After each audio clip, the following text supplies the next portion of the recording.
Pupunasan tayo. Pupunasan natin si Jacob. Pupunasan si Jacob. Kasi matutulog na yan.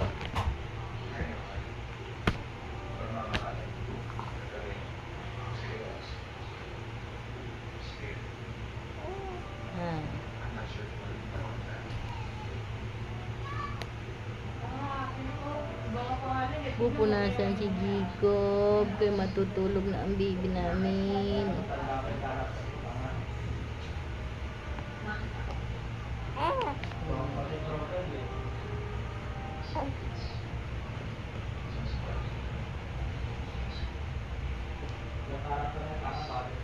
Bukas na maligo si Jacob, no? Ay, naligo pala to kanina. Naligo pala to kanina si Jacob. Tanghali nga lang. Hindi umaga. Nagbago ng kanyang oras. Imbis umaga, maligo. Napunta na sa hapon.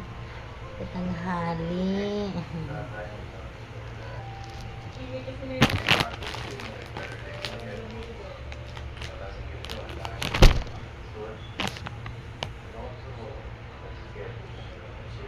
Pupunasan lang yan si Jacob. Hindi yan magagalit. Para presko yan si Jacob, no? Tanggal natin ang pampers ni Jacob. Uy, ang putoy. Ang putoy-putoy. Ang putoy. Punasan ang putoy.